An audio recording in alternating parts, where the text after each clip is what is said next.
Perkenalkan kami CGP Angkatan 9 SMA Negeri 8 Mandau. Ini ada 3 orang Pak. Saya Siska Indriani Nasution, ada Ibu Lydia Indriani, kemudian Ibu Jen Christine.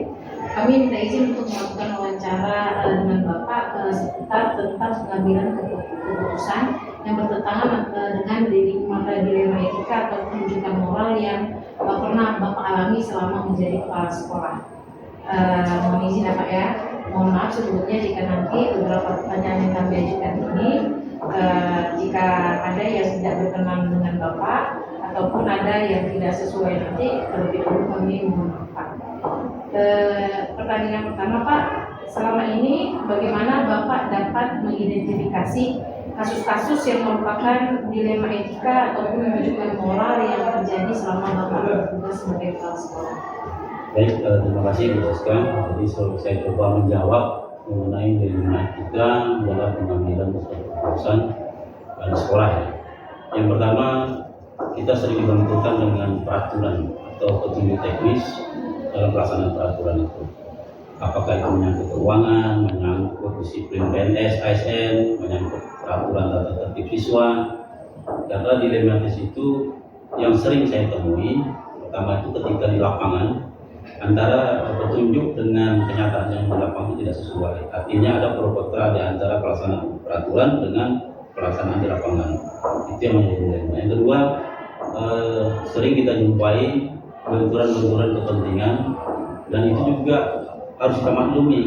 Kenapa? Karena kondisional. Kondisional ini artinya kondisi nyata di lapangan, dan itu harus kita perhatikan juga, karena kepala sekolah itu memiliki juga kompetensi sosial, kompetensi administrasi, manajerial. Jadi inilah yang harus dipadukan. Jadi tidak selamanya aturan itu baku dan itu dilihat sebagai kondisi lapangan. Nah, dilematis yang tinggi itu adalah ketika kita mengambil keputusan tapi bertentangan dengan hukum atau peraturan perundang-undangan, atau peraturan menterinya atau peraturan disiplin PNS dan ASN. Itulah kalau dalam pelaksanaan tugas saya. Biasanya Bapak memperoleh informasi tentang ataupun sebelum Bapak mengidentifikasi itu dari mana informasi Bapak temukan dilema etika yang ada di lapangan di sekolah? Informasi pertama dari objeknya ya, ini dari guru, dari siswa, dari masyarakat, dari komunitas setempat gitu. Karena kita warga sekolah ini kan ada beberapa komponen, baik itu komponen intern dan eksternal gitu. Nah inilah yang memberikan informasi kepada saya bahwa saya harus mengambil keputusan, saya harus merubah satu kebijakan yang menyangkut dengan hal-hal yang diinformasikan kepada saya. Berarti dengan kerjasama internal eksternal semua kendala itu bisa teridentifikasi ya Pak ya? Ya. Oke Pak. Pertanyaan yang kedua, selama ini bagaimana Bapak menjalankan pengambilan keputusan di sekolah yang Bapak pimpin, terutama untuk kasus-kasus di mana ada dua kepentingan yang sama-sama benar atau sama-sama mengandung nilai kebajikan? Ya, itu kalau saya mengambil keputusan di situasi yang berat gitu, biasanya saya tetap memberi waktu, memberi ruang untuk menentukan satu keputusan. Artinya apa?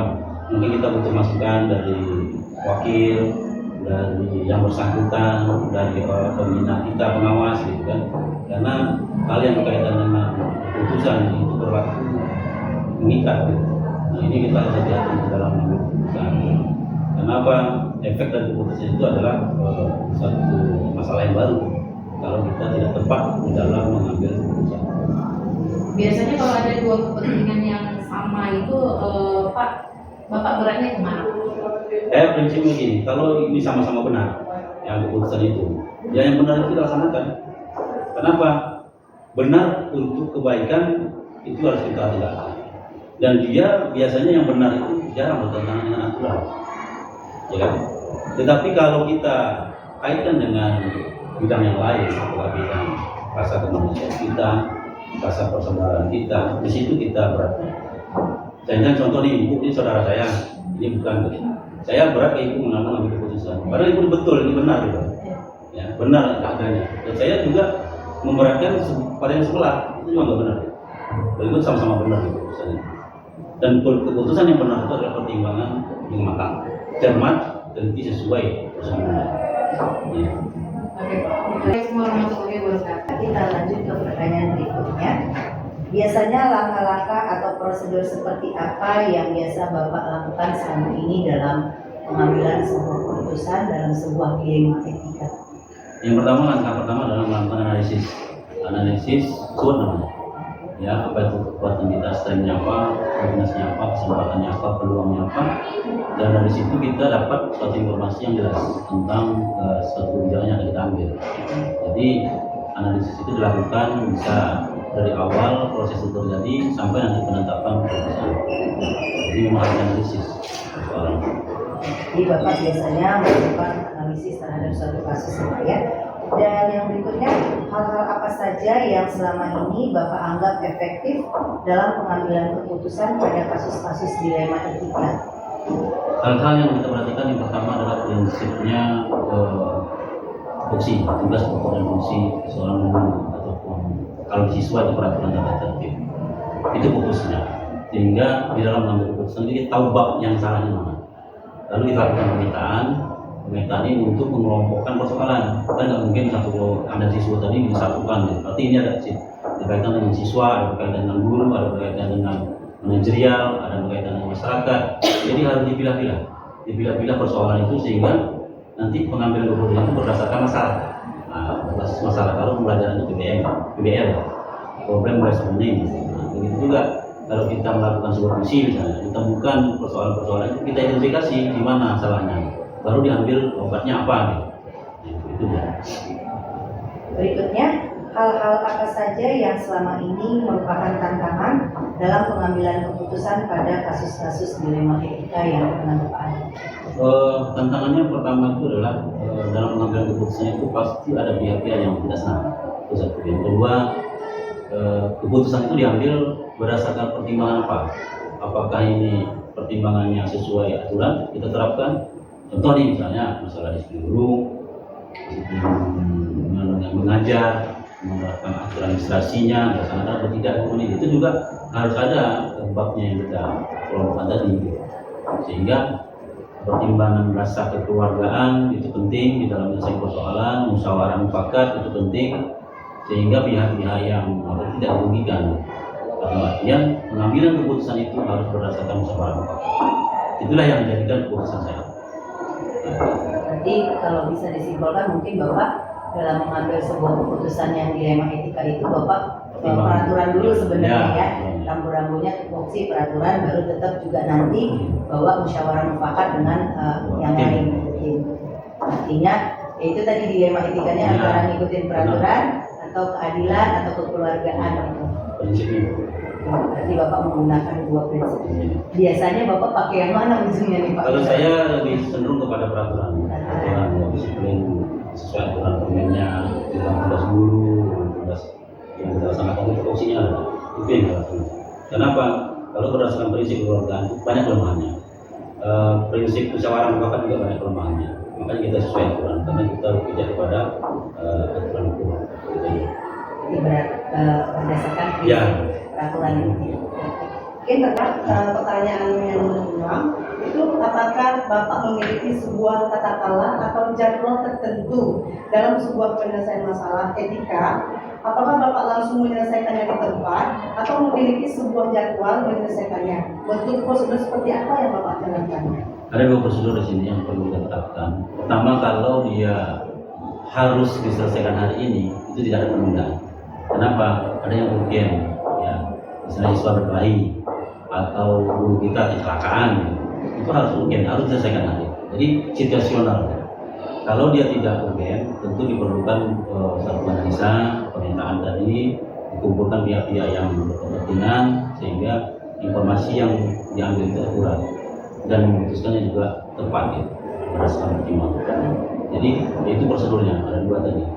Lihat kondisinya penting atau tidak, atau terjadi pada hari ini atau tidak, dan apa keputusan itu apakah menyangkut tentang apa ya banyak pihak gitu kan, makanya harus dipilih-pilih. Berarti tergantung situasi ya Pak ya. Kalau misalnya memang harus membuktikan untuk hal itu, iya, harus selesaikan saat itu. Tapi kalau memang tidak urgent berarti harus dimatangkan dulu.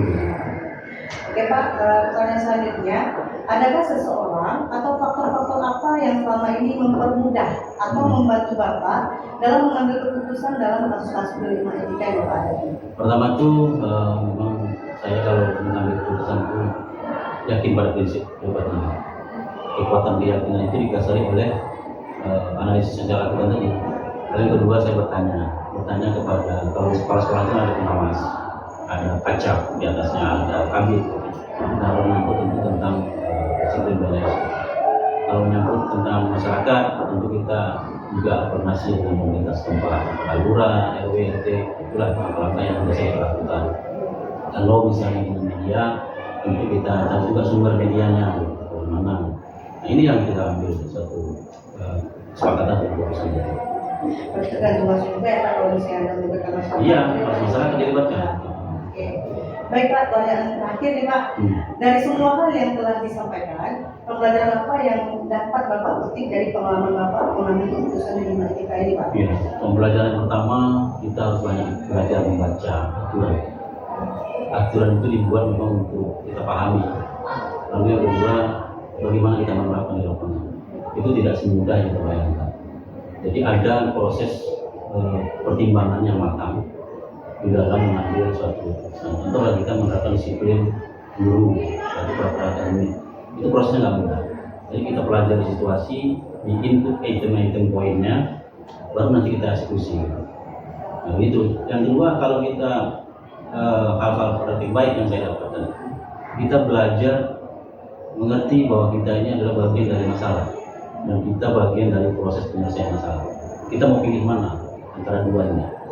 Kalau saya sebagai leader, berarti saya mengambil keputusan, artinya penyelesaian masalah, baik masalah guru, masalah siswa, masalah proses, dan semuanya yang menjadi kompetensi saya itu tanggung jawab saya. Hikmah selanjutnya yang saya dapatkan dari banyak masalah, ketika kita menghadapi suatu masalah yang sudah pernah kita jalani, kita akan lebih arif dan bijaksana dalam mengambil keputusan.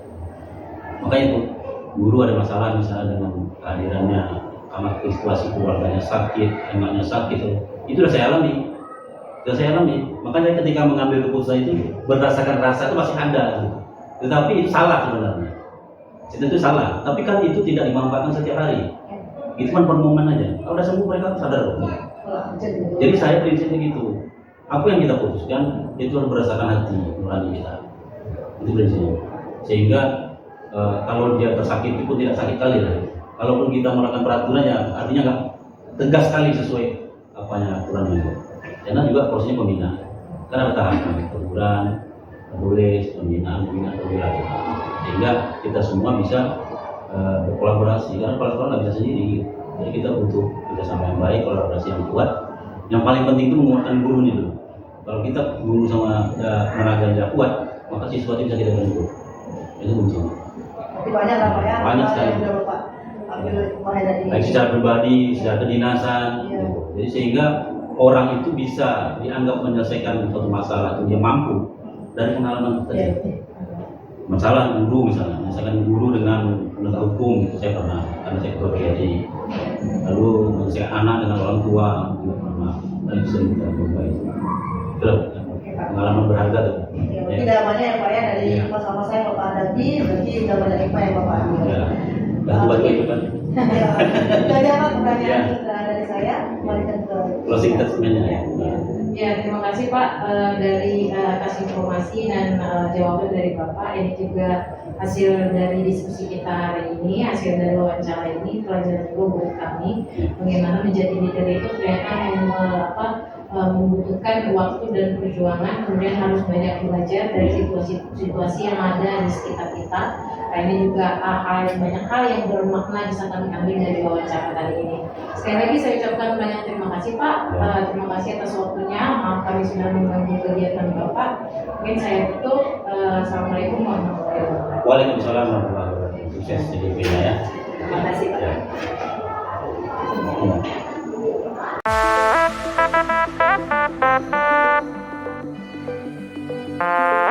Assalamualaikum warahmatullahi wabarakatuh Pak. Waalaikumsalam. Selamat sore. kami dari CGP Angkatan 9 dari SMA Negeri 8 Mandau. Sebelumnya mohon maaf telah mengganggu waktu Bapak dan kesediaan Bapak dalam melengkapi tugas kami, yaitu mewawancarai kepala sekolah dalam mengambil keputusan. Adapun nanti beberapa pertanyaan kami ajukan Pak, mudah-mudahan nanti Bapak bisa menjawabnya dengan sesuai dengan yang telah Bapak jalani. Nah, yang pertama Pak, pertanyaannya, selama ini bagaimana Bapak dapat mengidentifikasi kasus-kasus yang merupakan dilema etika atau bujukan moral? Terima kasih ya. Jadi begini, kalau namanya dilema berarti ada sesuatu yang rasanya mungkin mau dikerjakan, kita agak ragu nak dikerjakan, ini harus dikerjakan. Jadi kalau dilema etika itu ya pada dasarnya Bapak selalu melihat bagaimana hasil keputusan nanti, artinya positifnya yang lebih mana yang lebih banyak. Nah, jika sekiranya seseorang itu atau guru tersebut ada mungkin dua masalah, dua masalah ini yang kebetulan masalahnya mungkin boleh dikatakan ini sama-sama benar, ini sama-sama benar. Nah, maka bagaimana saya memberikan keputusan itu yang hasilnya nanti yang lebih banyak positifnya. Jadi kalau ibu ini masalahnya ini dan ibu ini juga masalahnya ini, saya harus mengambil keputusannya itu yang sifatnya adalah kedua-dua orang ini nggak lagi merasa bahwasannya dia merasa dirugikan. Jadi dua-duanya merasa diuntungkan. Dan satu hal, mungkin ini yang lebih didahulukan, tapi tetap dua-duanya akan diberikan jawaban-jawaban ataupun keputusan-keputusan yang sifatnya adalah dia nggak merasa berat dan nggak merasa bahwasanya dia dikucilkan di situ. Berarti dalam kasus itu mungkin Bapak lebih maksudnya melihat sikon kedua-duanya gitu. Keputusan Bapak ambil itu tidak merugikan satu sama lain gitu ya Pak ya. Oke, pertanyaan nomor 2 Pak. Selama ini bagaimana Bapak mengambil keputusan di sekolah Bapak, terutama untuk kasus-kasus di mana ada dua kepentingan yang sama-sama benar atau sama-sama mengandung nilai kebajikan Pak? Nah ya, sesambung yang tadi. Ini jika sekiranya sama-sama benar, di antara yang benar pasti ada yang lebih benar. Sama dengan dalam soal bahasa Indonesia, pilihlah salah satu yang benar di antara yang benar ini. Maka tentunya melihat pada kepentingan masing-masing. Kalau dua-duanya benar, manakah yang paling benar? Nah, yang paling benar inilah nanti yang akan lebih didahulukan. Sama yang seperti yang nomor 1 tadi. Yang satu ini jangan pula menjadi dia berkecil hati. Maka fokuskanlah kepada istilahnya kemanfaatan dua-duanya, tetapi ada yang lebih didahulukan. Berarti tergantung situasi ya Pak ya? Tergantung situasi, sama dengan yang nomor 1 tadi. Baik Pak, saya lanjutkan pertanyaannya Pak. Langkah-langkah atau prosedur seperti apa yang biasanya Bapak lakukan jika Bapak menemukan permasalahan seperti kasus-kasus dilema etika atau penunjukan moral di lingkungan tempat Bapak bekerja? Yang pertama, langkah-langkah tersebut biasanya konsultasi dulu bersamaan dengan yang namanya wakil. Mana tahu nanti wakil sudah membuat satu keputusan. Jadi keputusan itu harus mutlak dari kepala sekolah. Semua yang harus diputuskan berarti sudah ada keputusan sebelumnya. Yang jelas Bapak tidak akan membuat keputusan kalau keputusan sudah ada. Boleh saja keputusan dari Bapak itu Bapak putuskan dengan catatan menambah daripada keputusan yang sudah dahulu. Tapi kalau seandainya keputusan yang dahulunya sudah ingkrah, sudah ditetapkan, maka Bapak tidak akan mampu untuk membuat keputusan. Dalam artian, walaupun kita pimpinan ini, nah pimpinan semena-mena enggak. Keputusan yang dahulu yang sudah dituliskan, yang sudah ditandatangani, nah itu nggak boleh diganggu-gugat. Boleh, kapan waktunya? Kita ulangi lagi, kita analisis lagi, yang keputusan tadi ternyata ini perlu ditambahkan. Nah, itu cara kami atau saya melakukan suatu keputusan. Berarti setelah diambil keputusan nanti akan ada refleksi lagi, Refleksi pengamatan lagi, ya. lagi, baru disepakati lagi gitu ya Pak ya. Hmm. Oke, kemudian Pak, hal-hal apa saja yang selama ini Bapak anggap efektif dalam pengambilan keputusan dalam kasus-kasus dilema etika?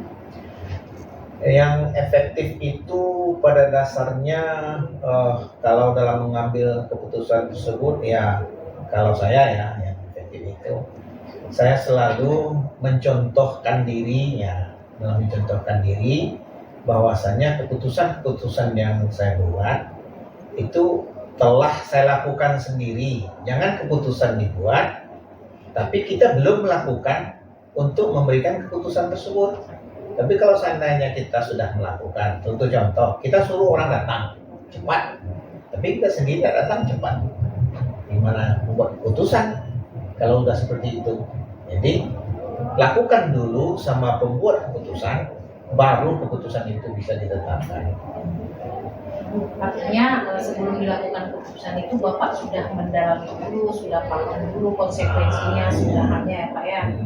Kira-kira kalau di dalam hal-hal pengambilan keputusan tadi itu Pak, hal-hal apa saja yang selama ini merupakan tantangan dalam pengambilan keputusan pada kasus-kasus yang pernah Bapak alami?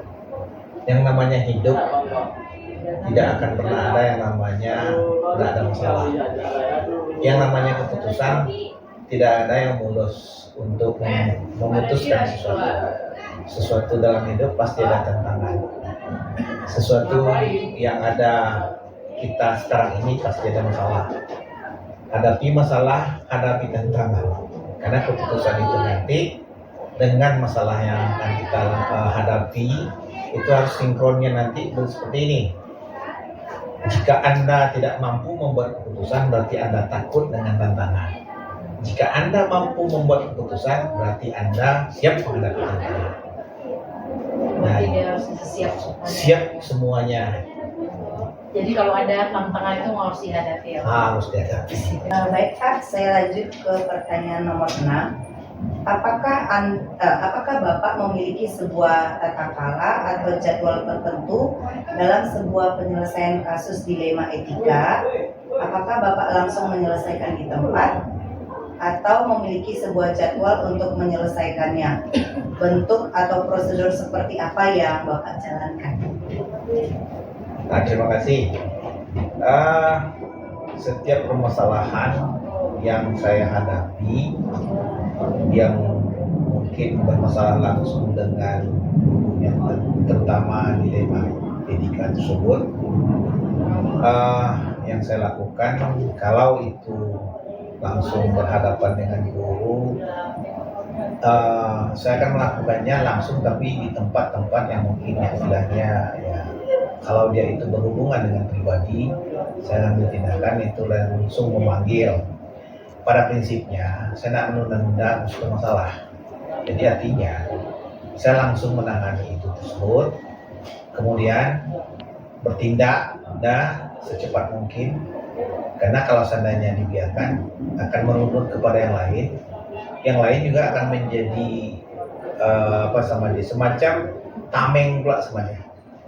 Oh, kalau saya berbuat seperti ini, bapaknya diam-diam sama orang itu yang kebetulan orang itu melakukan juga seperti itu, akhirnya akan muncul ini berderet.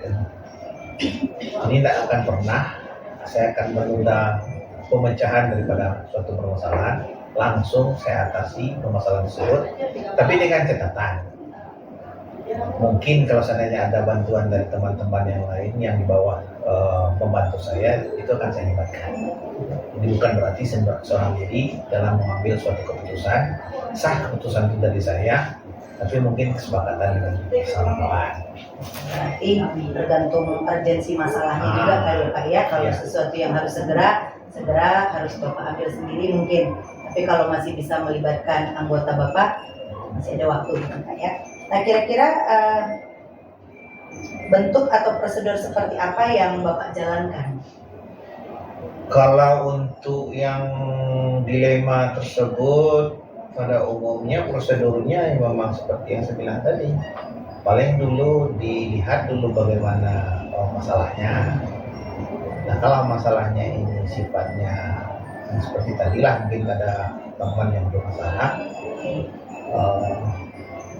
saya suruh dulu yang di bawah itu coba cek dulu apa permasalahannya, rumuskan permasalahan. Jika memang permasalahan ini nanti bisa diatasi sesama dia dulu, kalau dia masalahnya apa, silakan diselesaikan. Jika memang nanti ini butuh pendamping orang lain, ya kita apakan orang lain. Jika memang butuh saya langsung, disitulah saya mengambil suatu keputusan dari tingkat-tingkat yang sudah kita lalui tadi. Nanti Bapak artinya ada tangga-tangganya Pak ya, berjenjang, tidak langsung ke Bapak semua, kumpulkan data, dianalisis dulu gitu ya Pak ya. Oke, pertanyaan berikutnya Pak, adakah seseorang atau faktor-faktor apa yang selama ini mempermudah atau membantu Bapak dalam pengambilan keputusan dalam kasus-kasus dilema etika? Sebelumnya saya mungkin di Semalapan, hari ini saya di Semalapan. Nah di Semalapan kebetulan yang selalu bantu itu masalah-masalah yang membesarkan hati Bapak, menjadi hati saya adalah kawan-kawan yang selama ini mungkin dia care dengan suatu masalah yang harus diselesaikan. Contoh kesiswaan yang kebetulan namanya Bu Siska. Nah, itu ya artinya begini, siapapun orangnya, jika memang dia ingin memiliki sesuatu, bahwasanya satu kesatuan itu dia merasa bahwasanya itu punya saya. Nah kalau sudah demikian berarti ada satu care dia, maka apapun masalah dia tidak akan lari dari masalah tersebut. Ini orang-orang inilah yang selama ini mungkin bersama saya. Jadi nih Pak, ini ada masalah nih Pak, udah kamu lihat masalahnya, udah Pak ini masalahnya, bisa kamu menyelesaikan sendiri, ini perlu bantuan Bapak ini, oke yuk kita pecahkan masalahnya. Jadi artinya yang namanya sekolah di tempat saya, begitupun di sini sama. Jadi artinya saya tanamkan dulu rasa bahwasanya ini sekolah kita, ini punya kita. Jika seandainya kita memang ingin dipuji, maka pujilah dulu sekolah kita itu, bahwasanya kita sekolah kita ini sekolah kita yang akan kita bawa nanti mau kemana dia. Nah kalau sudah itu sudah tertanam, amallah ininya. Pertanyaan terakhir Pak, dari semua hal yang telah disampaikan, pembelajaran apa yang dapat Bapak petik dari pengalaman Bapak mengambil sebuah keputusan dilema etika? Yang pertama, kalau dilema etika tersebut atau pembelajaran yang saya lakukan,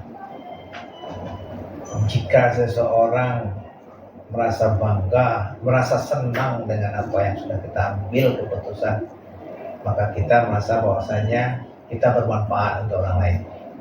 Tapi kalau seandainya kita masih belum juga menyelesaikan masalah itu dalam artian hanya sebatas kita memberikan narasi-narasi saja, maka kita belum bermanfaat terhadap orang lain.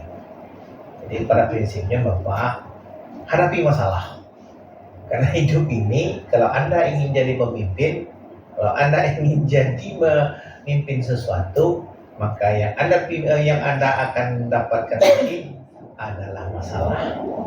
Tergantung dari mana Anda menyelesaikannya.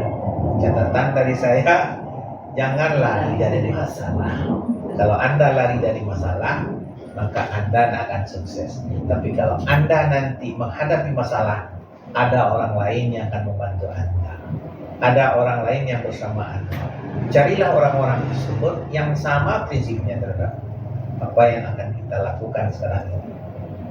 Anda bertiga akan menjadi guru penggerak. Anda akan didapatkan dengan masalah. Jika masalah Anda hari ini selesai, besok sudah menunggu masalah baru. Anggap masalah itu adalah suatu kesenangan yang nanti akan selesai sama kita, yang akan menyebabkan kita bahagia. Jangan takut dan jangan pesan ya, jangan ada masalah dilawan dengan masalah. Karena selama saya di SMA 8 masalahnya besar, alhamdulillah nggak pernah melawan masalah tersebut. Oke, karena itu sudah dari yang di atas. Lawanlah ini, karena ini juga pasti akan mengapakan namanya lawan orang itu. Jangan, biarkan saja. Kita lawan dengan tindakan kita yang sifatnya semakin hari kita semakin baik, pasti orang itu akan jadi apa? Jadi sesuai dengan apa DWP kan, tergerak menjelaskan. Baik Pak, terima kasih atas waktu yang telah Bapak berikan kepada kami. Demikianlah wawancara kita, diskusi kita mengenai pengambilan keputusan yang dihadapi oleh kepala sekolah. Sekali lagi terima kasih atas waktu yang telah diberikan kepada kami Pak. Assalamualaikum warahmatullahi wabarakatuh. Waalaikumsalam. Terima kasih Pak.